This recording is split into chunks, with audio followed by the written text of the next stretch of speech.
거룩하신 하나님 아버지, 우리에게 학자의 혀를 허락해 주시옵소서. 우리가 가르치고 말씀을 전할 때마다 말씀에 확신이 있고 능력이 있어서 영혼들의 마음을 깨우치도록 그들을 회개시키고 변화시키게 하시옵소서. 우리가 우리 자신을 주 앞에 이제 드리고 하나님의 제단 위에 우리를 놓습니다. 우리를 주님의 뜻대로 주님의 도구로 삼아 주시옵고 우리가 정로의 길로 행하게 우리를 인도하여 주시옵소서. 하나님 아버지, 생애의 빛 방송으로 예배를 드리는 우리 모두가 성령 안에서 동일한 하나님과 동일한 진리의 성령께 같이 기도하게 하시옵소서. 살아계신 예수 그리스도의 귀하신 이름만 의지하여 간절하게 간구합니다. 아멘.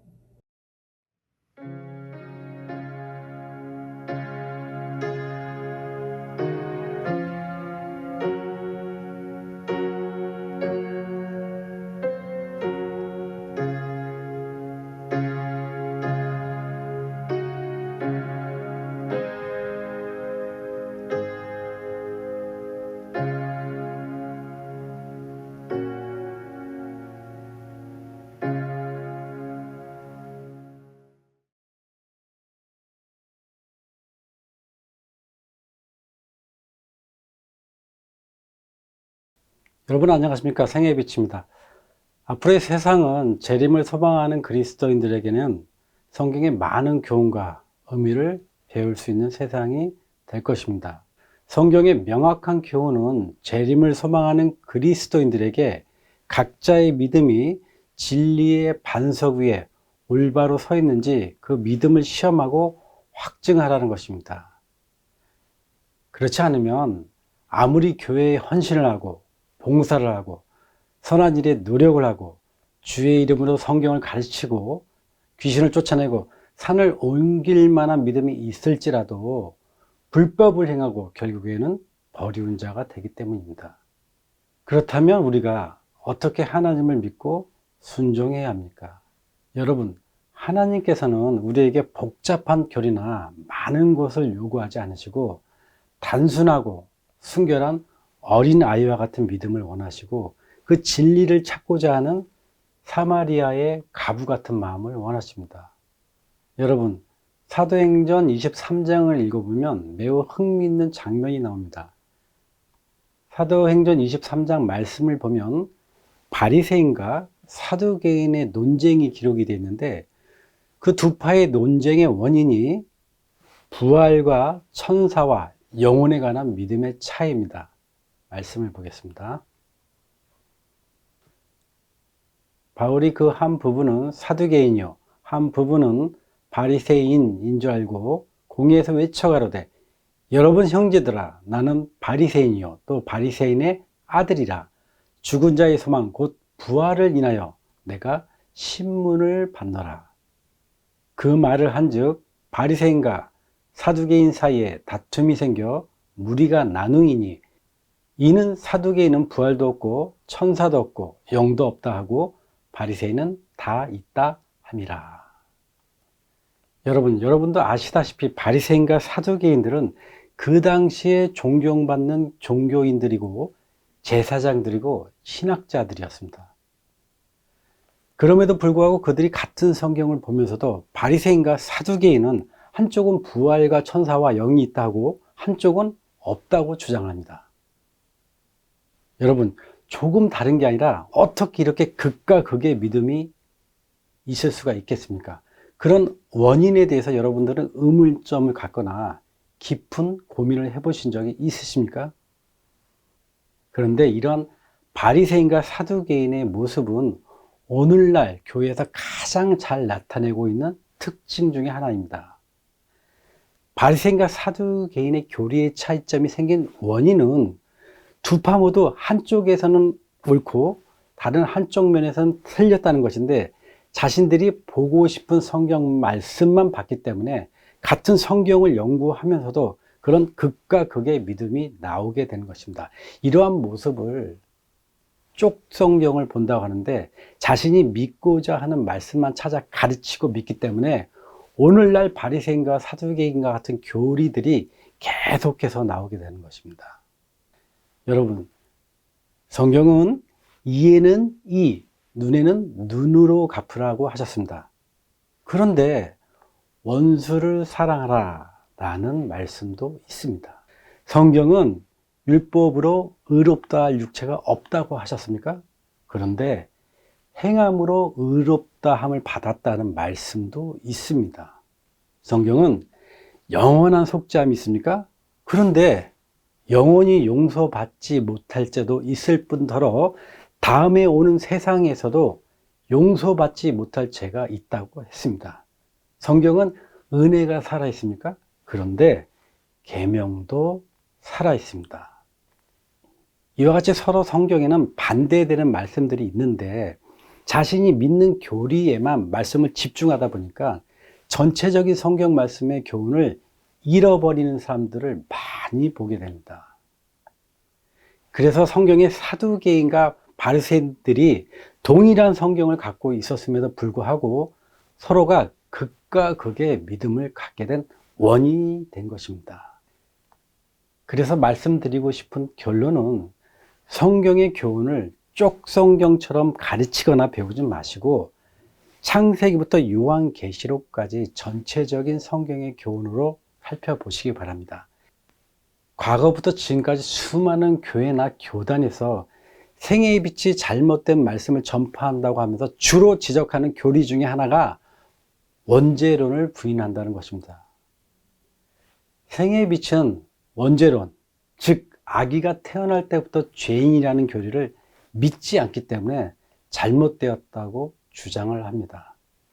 그래서 오늘부터 여러분과 함께 연구해 볼 성경의 주제는 원죄론입니다. AD 4세기 후반 어거스틴 이후에 아담과 하와의 타락 때문에 모든 인간이 죄성을 유전받아 죄인으로 태어난다는 이른바 아기는 태어날 때부터 죄인으로 태어난다는 그 원죄된 교리가 기독교의 교리를 지배해 왔습니다. 여러분 잘 들으세요. 오늘날 천주교, 장로교, 감리교, 침례교, 성결교, 순복음교회, 재림교회 등은 물론 여호와의 증인, 신천지, 하나님의 교회 등 각 종류의 이단 교회들의 공통적으로 주장하는 교리가 바로 원죄론입니다. 기존 정통파라고 하는 개신교회들이나 우리가 이단이나 이설이라고 얘기하는 교회들의 공통점이 뭔지 아십니까? 바로 원죄론에서는 서로가 동일한 교리를 가르치고 있다는 것입니다.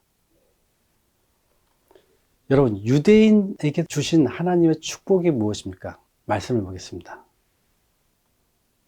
로마서 3장 1절, 그런즉 유대인의 나음이 무엇이며 할례의 유익이 무엇이뇨? 범사에 많으니 첫째는 저희가 하나님의 말씀을 맡았음이니라. 자, 여러분, 유대인에게 주신 하나님의 축복이 할례의 유익도 있고 여러 가지 부와 재물과 지혜와 지식의 보물이 있는데 그 범사에 많은데 첫째는 저희가 하나님의 말씀을 맡았는데 그것이 뭡니까? 그것이 바로 구약 성경입니다. 여러분도 유대인들에게 하나님께서 구약의 말씀을 맡기셨다는 것에는 동의하실 것입니다. 오늘날에도 유대교의 히브리 성경과 그들의 역사와 전통과 규례를 그리스도인들은 많은 것을 배우고 경험하고 있습니다. 그렇다면 구약의 말씀을 맡았던 유대인들은 오늘날의 교회와 같이 원죄론을 믿고 가르치고 있을까요? 그것에 대해서 한번 생각해 보신 적이 있으십니까? 구약을 갖고 있는 유대인들은 원죄론을 믿을까요? 정말 그럴까요? 그런데 놀랍게도 여러분의 생각과는 전혀 다릅니다. 구약의 정통파요, 구약을 보존하고 있는 유대교는 원죄론을 믿지 않습니다. 유대교는 인간은 태어날 때부터 순수하고 죄가 없고 조상의 죄가 후손에게 자동으로 전가되지 않는다고, 죄는 각 개인이 선택해서 짓는 것이다 라고 가르칩니다. 즉 유대교는 원죄의 교리를 받아들이지 않고 인간은, 잘 들으세요, 자유의지를 가진 존재로 태어나고 죄는 선택의 결과라고 봅니다. 놀랍지 않나요? 그들은 아담의 선악과 사건도 알고 다윗의 시편도 즐겨 암송하고 있는데 결단코 원죄론을 인정하지 않고 있습니다. 그리고 또 하나, 1525년 종교개혁 시대에서 스위스 치리에서 일어났던 재침례파는 대부분 아담의 타락으로 인해서 인간이 죄의 상태에 놓였다는 것은 인정합니다. 그러나 카톨릭이나 칼빈주의처럼 아담의 죄가 모든 사람에게 법적으로 전가된다는 개념을 강하게 강조하지 않고 믿지 않았습니다.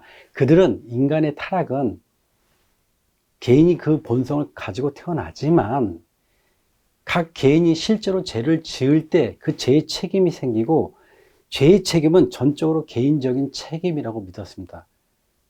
그러므로 유아는 타락한 인간성을 가지고 태어나지만 개인적으로 죄를 범하지 않았기 때문에 정죄의 대상이 아니라고 믿었습니다. 그래서 그들은 유아 세례를 반대했고 이 믿음으로 인해서 수많은 부모와 아기들이 천주교회와 개신교에게 화형을 당하거나 물속에서 수장을 당했습니다. 오늘날과 같은 원죄론을 반대했기 때문입니다. 앞으로 이와 같은 동일한 핍박의 역사가 일어날 것인데 하나님의 말씀을 오해한다는 것은 하나님의 성품을 오해하는 것이고 결국 하나님의 계명을 오해하기 때문에 원죄론의 핍박은 하나님의 계명을 핍박하는 것과 같이 일어날 것입니다. 그리고 또 하나, 모세 오경을 믿고 있는 이슬람에서는 기독교와 같은 원죄론을 인정하지 않습니다. 이슬람도 아담과 하와가 금지된 열매를 먹은 사건을 인정하지만 그 사건은 인류 전체에게 죄가 유전되는 사건으로 보지 않습니다. 사탄은 자신의 교만 그 자체로 범죄했지만 아담과 하와는 사탄의 유혹으로부터 죄를 짓게 되었고 또 하나님께 용서를 받았기 때문에 아기에는 원죄가 없다고 믿고 있습니다. 자, 표를 한번 보겠습니다. 원죄론은 아기의 출생 상태는 죄인이고 자유의지로는 죄 없는 영혼이라고 믿고 있습니다. 아담의 죄의 영향은 인류 전체가 책임을 져야 되는데 자유의지로는 죄는 개인 책임이 원칙입니다. 원죄로는 죄인이 되는 시기가 그냥 태어난 게 죄입니다. 그러나 자유의지로는 범죄했을 때 죄인이 된다는 것입니다. 자, 그런데 동일하게 죄의 해결 문제는 오직 그리스도입니다. 원죄론과 자유의지론의 동일한 구원의 대상은, 구원의 목적은 그리스도의 믿음입니다. 자, 원죄론은 인간 본의적인 사상에서 출발하는데 도저히 선을 행할 수 없는 인간의 관점에서 하나님을 믿으려고 하니까 아기가 죄인으로 창조된다고 주장할 수밖에 없습니다. 그러나 자유의지론은 인간의 관점이 아닌 하나님의 관점에서 하나님의 사랑과 신의 성품과 그 선한 창조의 능력을 믿기 때문에 하나님께서는 죄를 창조하실 수 없다는 것입니다. 앞으로 계속돼서 원죄론과 자유의지론의 설교를 들으시면서 여러분의 마음속에 유아 세례를 반대하며 순교하였던 그 순교자들의 믿음이 감동을 주기를 바랍니다. 특별히 하나님의 마지막 교회라고 믿고 있는 재림교인들이 이 설교를 듣고 깨어나기를 간절히 소망합니다. 마지막 시대에 재림교회에 대해서 이렇게 경고하고 있습니다. 여러분들도 그 말씀을 잘 아실 겁니다. 1893년 니브엔 헤럴드입니다. 그들이 받은 빛을 자랑하면서 그 빛 가운데 행하지 않는 자들에게 그리스도께서는 이렇게 말씀하신다.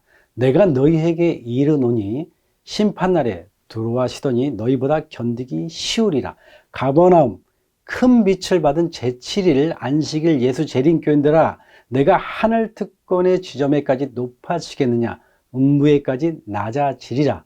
내게서 행한 모든 권능을 소돔에서 행하였다면 그 성이 오늘날까지 있었으리라.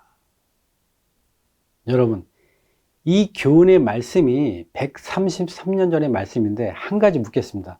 재림교회의 영적 형편이 133년 전보다 나아졌을까요? 아니면 더욱 퇴보했을까요?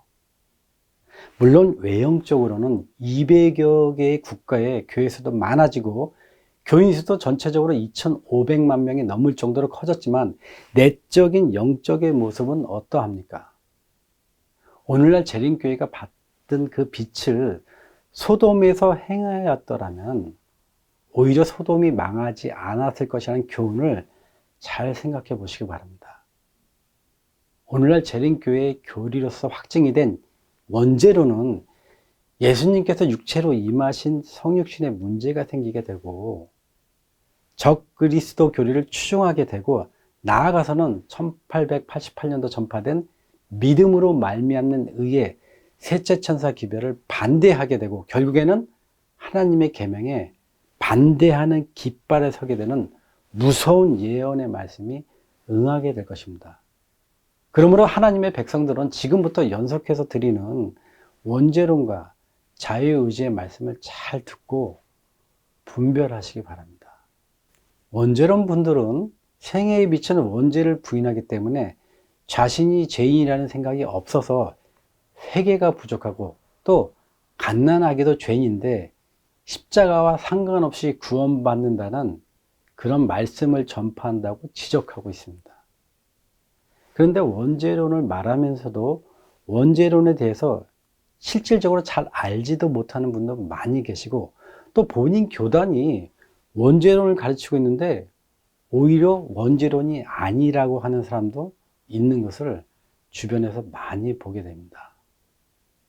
여러분, 여러분의 교회에서 아기는 태어날 때부터 죄인이 아니라는 말을 할지라도 아담이 범죄해서 인간은 하나님의 진노의 대상이 되었고 죄의 책임과 형벌을 져야 하고 하나님을 두려워하며 평화를 잃어버리고 불안이 지배하게 되었다고 한다면 그게 바로 원죄론하고 동일한 교리입니다.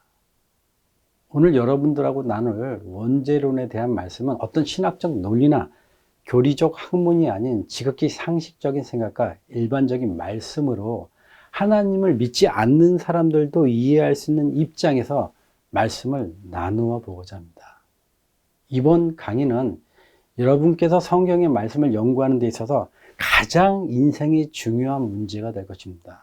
죄의 문제는 창세기에 시작해서 요한계시록에서 끝나는데 이처럼 온 우주와 세상과 각 개인에게 매우 중요한 일입니다. 사람들에게 죄에 대해서 질문하면 대부분 아담이 에덴에서 처음으로 죄를 지었다고 하는데 여러분 그렇지가 않습니다. 죄는 어디서 시작됐습니까? 죄는 하늘에서 그것도 하나님의 보좌 앞에서 죄가 시작되었습니다. 여러분 이것을 우리 인간은 어떻게 이해를 해야 합니까? 하나님의 보좌에서 죄가 시작됐는데 여러분 이것을 상상이나 할 수 있겠습니까?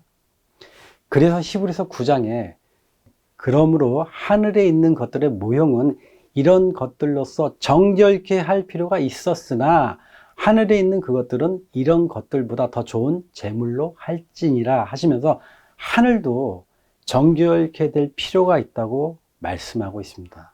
여러분 죄의 시작은 하늘이며 죄의 창시는 사탄입니다. 하나님 보좌 앞에서 어떻게 죄가 시작되었는지 또 천사 중 3분의 1이 사단의 편에 서게 되었고 마귀가 되었는지 또 천사 중에 3분의 1이 사단의 벽에 서게 되었고 마귀가 되었는지 또 하늘에서 선악의 전쟁이 있었다는 말씀들은 죄에 대한 정확한 분별이 없으면 정말로 이해하기 힘든 내용입니다. 앞으로 여러 개의 주제로 강의를 진행하는데 간단하게 주제와 목차를 설명해 드리겠습니다. 먼저 원죄론의 개념을 설명드리고 다음에 자유의지론과 생애의 빛이 믿고 있는 자유의지론과의 본질적인 차이점을 말씀드리겠습니다.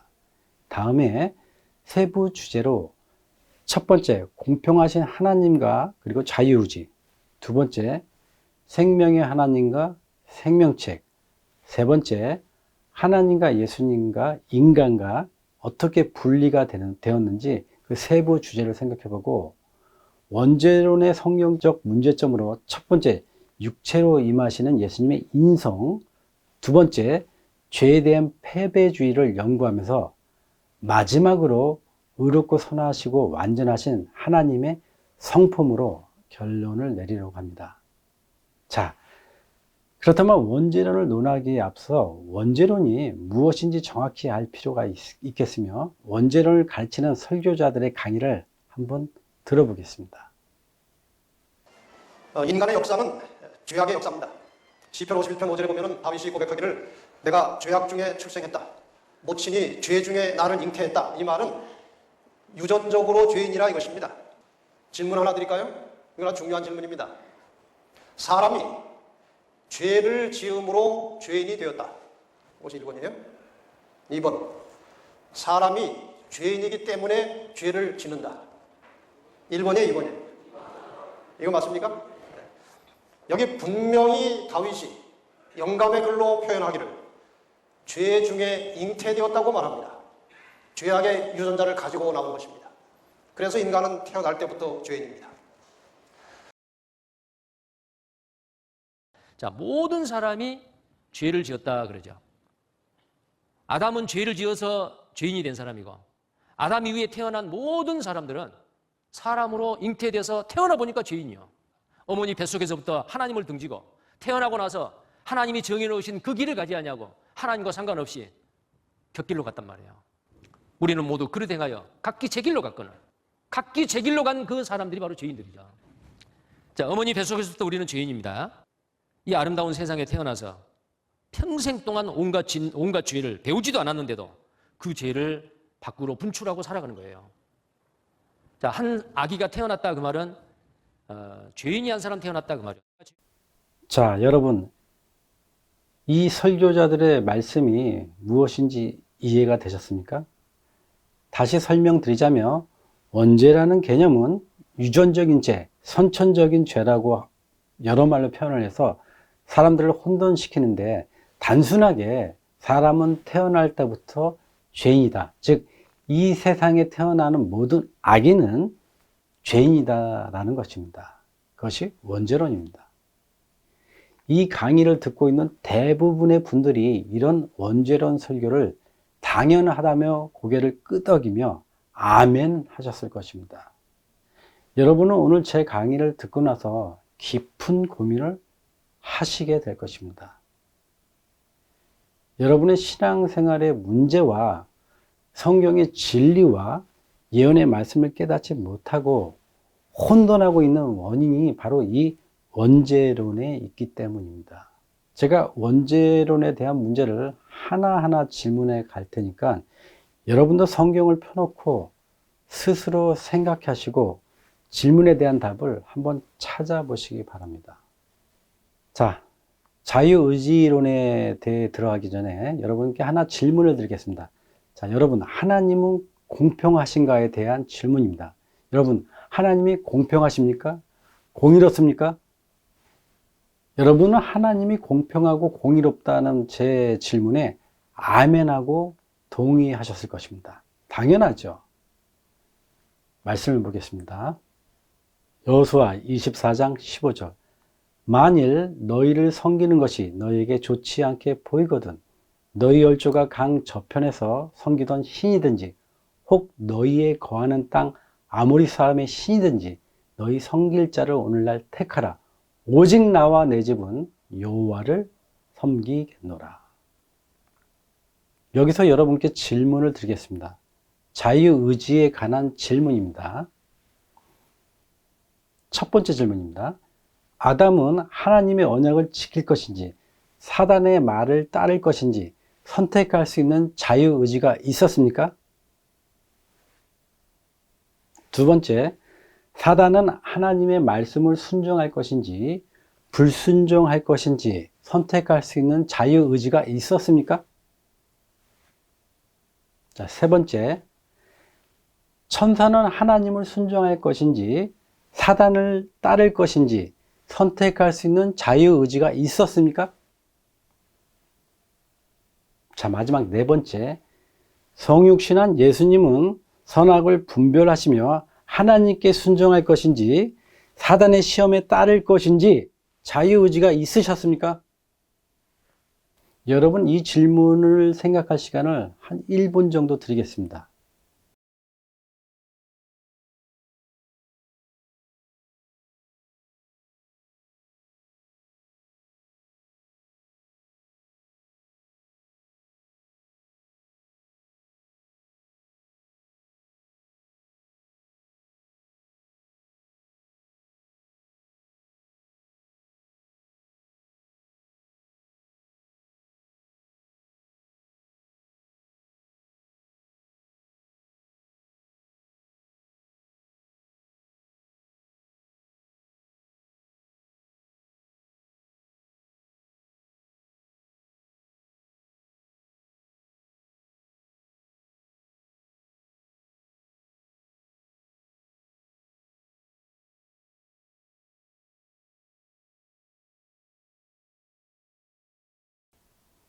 위와 같은 질문을 원죄론 교단에 물었더니 다음과 같은 답변을 줬습니다.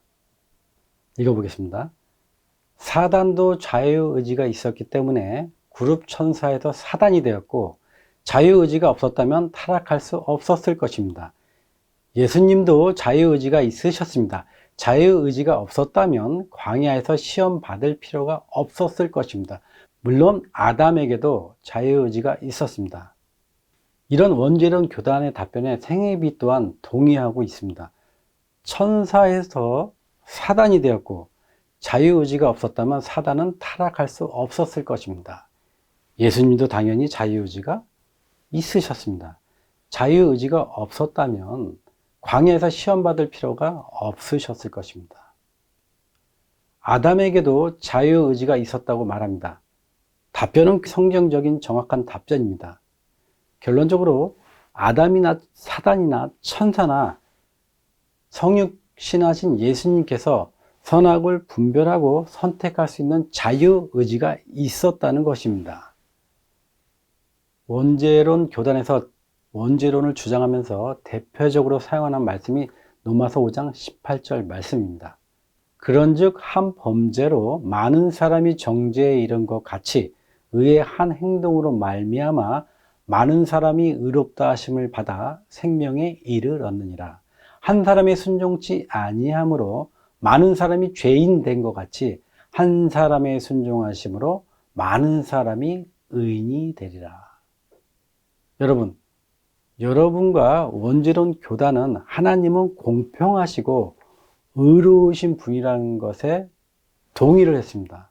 로마서 5장 전체의 말씀을 읽어보면 한 사람의 범죄로 말미암아 모든 사람에게 사망이 왔듯이 한 사람인 예수님을 통해서 모든 사람에게 영생의 선물을 주셨다고 기록이 되어 있습니다.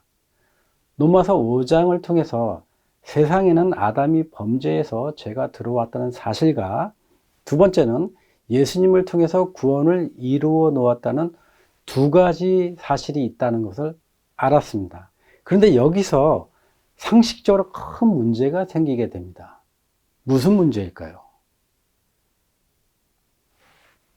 원죄론의 주장은 아담의 범죄로 말미암아 나는 나의 자유의지와 상관없이 죄인으로 태어났고 무조건적인 지옥 심판이 있다고 하는데, 그런데 구원만은 나의 자유의지의 선택이 필요하다는 것입니다.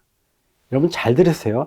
내가 죄인이 되는 것은 내 자유의지와 상관없이 태어나는 것이 그냥 죄가 되는 거고, 그런데 구원을 받으려면은 내가 선택을 해야 된다는 것입니다. 내 자유의지로.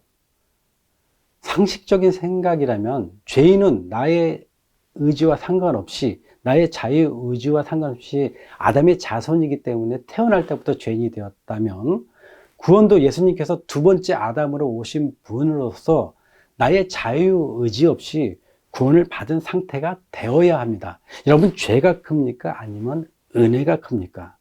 당연히 은혜가 크지요. 죄가 먼저 있었습니까? 은혜가 먼저 있었습니까? 창세 전에 예수님께서 구속의 은혜를 미리 준비해 놓았습니다. 그래서 아담이 범죄했을 때 아담이 바로 죽지 않고 구원의 은혜가 즉시 실행이 됐고, 아담은 믿음으로 말미암아 자유의지로 구원을 받았습니다. 아담은 자유의지로 죄를 지었고 자유의지로 구원을 받았습니다. 아담의 선악과를 먹은 순간 한순간 행위는 자기 자신에게 해당되지만 예수님의 행위는 영원하며 모든 사람들에게 해당됩니다. 여러분 안 그렇습니까? 여러분 잘 생각해 보세요. 아담이 선악과를 먹은 행위가 모든 사람에게 적용이 돼서 죄인이 된다면, 그러면 예수님께서 십자가에서 돌아가신 그 십자가의 보혈은 모든 사람에게 똑같이 적용이 돼야죠. 믿고 안 믿고 자유의지를 떠나서요. 그게 여러분 상식적이지 않습니까? 죄인은 나의 자유의지와 상관없이 되는 것이고, 의인은 내가 예수님을 믿고 선택해야 된다면, 이 땅에 태어난 것도 나의 의지로 태어난 것도 아닌데 이렇게 불공평한 하나님이 어디 있겠습니까? 여러분은 이 땅에 태어날 때 여러분의 자유의지로 태어났습니까? 여러분이 이 땅에 태어나고 싶어서 태어났습니까? 그 책임은 누구에게 있습니까? 우리가 태어난 내 책임은 하나님께 전적으로 있는 것입니다. 그래서 이런 말씀은 너무나 불합리한, 이 원죄론의 자유의지에 대한 교리는 너무나 합당하지 않은 그런 말이고 그런 교리고, 일부 개신교에서는 하나님은 너무 선하시고 죄인을 사랑하시고 아무도 멸망받지 않기를 원하시기 때문에 지옥 가는 사람은 아무도 없다고 또 얘기합니다. 이런 것을 만민천국론이라고 또 얘기를 합니다. 이런 교리는 한 번 구원은 영원한 구원을 믿다가 죄로 인해서 심각하게 고민하는 사람들에게는 보다 더 강력한 교리가 되었습니다. 하나님께서는 전지전능하시기 때문에 이미 각 사람이 무슨 죄를 지을지 아시고 창세전에 예수님의 구속의 사역을 다 준비해 놓으셨고, 이미 모든 사람은 다 구원하기로 작정되어 있다는 것입니다. 죄인에게서는요, 어떠한 의와 선한 일이 나올 수 없기 때문에 숨 쉬고 생각하는 것도 그리고 말하는 것도 모두가 죄라고 합니다. 사람이 하나님을 믿는 자유의지조차 죄라고 하기 때문에 무조건적인 하나님의 은혜가 있어야 한다는 것입니다. 내가 죄인으로 태어났기 때문에 내가 생각하고 내가 선택하는 모든 것이 죄라는 것입니다. 그게 또 맞지 않아요? 그래서 하나님께서 죄만 짓는 죄인들을 위해서 내 의지와 상관없이 하나님께서 이미 천국 갈 길을 창세전에 예비해 놓으셨고, 예수님의 은혜로 모든 사람이 구원을 받았다는 그것을 믿는 것이 바로 복음이라고 만민천국론 교리는 그렇게 말하고 있습니다. 참 들으면 평안하죠, 마음이. 사람이 죄인이 되는 것은 자유의지가 결코 필요 없고 의인이 되는 것은 자유의지가 필요하다, 이러한 논리가 안 맞으니까 그들 나름대로 그런 교리를 만들어낸 것입니다. 구원에 대한 자유의지가 문제가 생기니까 이런 만민천국론이라는 교리를 만들어낼 수밖에 없는 그런 형편이 된 것입니다. 만민천국론을 깨달아야 정말 내가 아무것도 할 수 없는 죄인임을 크게 깨닫고 더 복음을 더 깊이 깨달을 수 있다고 주장합니다. 내가 죄인이기 때문에 아무것도 할 수 없고 오직 믿음만 깨달아야 되기 때문에 은혜가 더 크다고 하는 것입니다.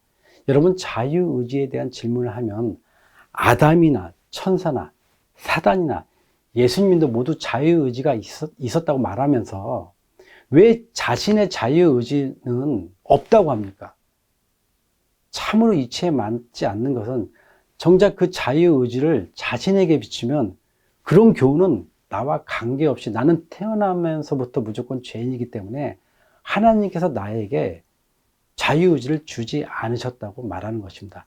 자유의지는 아담이나 사단이나 천사나 예수님께만 필요하고 자기 자신은 죄인으로 태어나기 때문에 자유의지와 상관이 없다는 것입니다.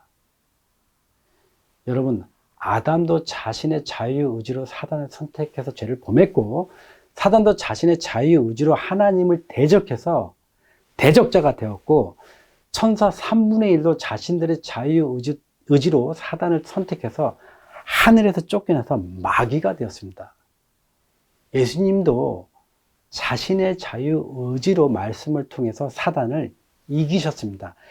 그러면 하나님께서 여러분들에게 자유의지가 없는 존재들로 여러분을 창조하셨습니까? 여러분은 아무 의지와 상관없이 이 땅에 태어나 보니까 죄인이 된 것입니까? 그럼 하나님께서 공평하고 의롭다고 할 수 없습니다. 자유의지, 이 자유의지는요, 하나님의 선물이에요. 사단에게도 줬고, 마귀들에게도 줬고, 아담에게도 줬고, 예수님께도 줬던 자유의지를 우리 인간에게는 주질 않으셨다는 그런 하나님이 공평하다고 할 수 있겠습니까? 이러한 주장은 우리가 조금만 생각해 봐도 너무나 불합리하고 비상식적이고 비이성적인 주장이 아닙니까? 여러분, 여러분의 자유의지를 어떻게 생각하든 적어도 우리는 하나님을 불합리하고 불공평하신 분으로 만들지는 말아야 되지 않겠습니까? 안 그렇습니까? 여러분, 제가 지금 말씀드리는 것이 제가 어떤 특별한 교리나 어떤 이상한 교리를 전하는 것이 아니라 적어도 믿지 않는 사람들도, 세상 교회를 다니지 않는 사람들도 하나님께 대해서 이성적으로 한 번은 생각해 볼 수 있는 그런 말씀들이 아닙니까? 우리가 이 땅에 살면서 자유의지로 하나님을 선택하고 우리가 거듭남의 경험을 하고 천국에 가는 소망을 갖게 됐듯이 죄인이 되는 것은 내 자유의지로 죄를 선택할 때 그때 내가 죄인이 된다는 것입니다. 그래야 하나님께서 공평하신 하나님이 되시는 것입니다. 아담에게도 사단에게도 천사에게도 그리고 성육신하신 예수님께서도 자유의지로 죄를 승리하거나 아니면 불순종했듯이 이 땅에 사는 우리도 하나님께서 주신 자유의지를 가지고 죄를 선택하든지 아니면 의를 선택하든지 그런 분별의 삶을 살게 하나님께서 자유의지를 주셨다는 것이 더 공의로운 하나님이 아니겠습니까? 이사야 7장 5절 그가 악을 버리며 선을 택할 줄 알 때 미쳐 버터와 꿀을 먹을 것이다. 대저 이 아이가 악을 버리며 선을 택할 줄 알기 전에 너의 미워하는 두 왕의 땅이 패한 바 되리라. 이 말씀은 예수님께 대한 말씀인 걸 잘 아실 겁니다. 선악을 분별하는 그 시기가 되면 자유의지가 예수님께서도 있었다는 것입니다. 자, 여러분, 첫 번째 주제로 원죄론의 개념과 자유의지론의 차이점에 대해서 말씀을 드렸습니다. 공평하신 하나님께서 아기는 태어나면서부터 무조건적인 죄인이 아니라 아담도 사단도 천사들과 동일한 인격체로서 우리 각 사람에게도 선과 악을 분별할 수 있고 선택할 수 있는 자유의지를 주셨다는 말씀을 드렸습니다. 그래서 그 아기가 태어나서 자라면서 선과 악을 분별하는 나이가 됐을 때 그때 죄를 선택하면 죄인이 된다는 것이 자유의지론의 내용입니다. 그래서 그 아기가 태어나서 자라면서 선과 악을 분별하는 그 나이가 됐을 때 그때 죄를 선택하면 죄인이 된다는 그 말씀이 바로 자유의지론의 내용입니다. 여러분, 원죄론이나 자유의지론이 결과적인 방향에서 모든 사람이 죄인이 된다는 그 결과적인 면에서는 동일합니다. 모든 사람이 자유의지를 갖고 태어났지만 죄를 범하지 않는 사람이 세상에는 단 한 사람도 없다는 것입니다. 이것이 성경의 결론이고 또 우리 삶의 현실입니다. 그래서 원죄론과 자유의지론은 결과적으로는 모두가 죄인이 된다는 것은 동일합니다. 그러나 잘 들으세요. 죄인이 되는 그 시점이 다릅니다. 원죄론은 내 자유의지와 상관없이 이 땅에 태어나는 것 자체가 무조건적인 죄인이고, 자유의지론은 아기가 자라서 선악을 분별하는 이성을 가지고 범죄할 때 죄인이 된다는 것입니다. 오늘은 원죄론의 첫 번째 시간으로 원죄론의 개념과 자유의지론의 차이점을 말씀드렸습니다. 공평하신 하나님께서는 아기는 태어나면서부터 무조건적인 죄인이 아니라 아담도 사단도 천사들과 동일한 인격체로서 우리 각 사람에게도 선악을 분별하고 선택할 수 있는 각각의 자유의지를 주셨다는 말씀을 드렸습니다. 이것이 첫 번째 원죄론과 자유의지론의 차이점입니다. 다음 시간에 원죄론과 자유의지 2편 시간에 뵙겠습니다. 함께 기도드리겠습니다. 세상을 주관하시는 하나님 아버지, 사랑이신 하나님의 성품을 오해하고 또 그 말씀의 진리를 가리우고 있는 이 세상에, 바벨론의 혼잡한 세상에 우리는 살고 있습니다. 하나님을 찾고 구하고 두드리는 그 백성들을 긍휼히 여겨 주시옵소서. 죄에 빠져 신음하고 사단의 유혹에 고통받는 불쌍한 죄인들에게 하나님의 귀한 성령의 선물을 나누어 주시옵소서. 하나님의 진리의 말씀이 각 사람에게 감동을 주기를 기도드립니다. 주님, 저희를 도와주시옵소서. 우리 주 예수 그리스도의 귀하신 이름을 의지하여 기도드립니다. 아멘.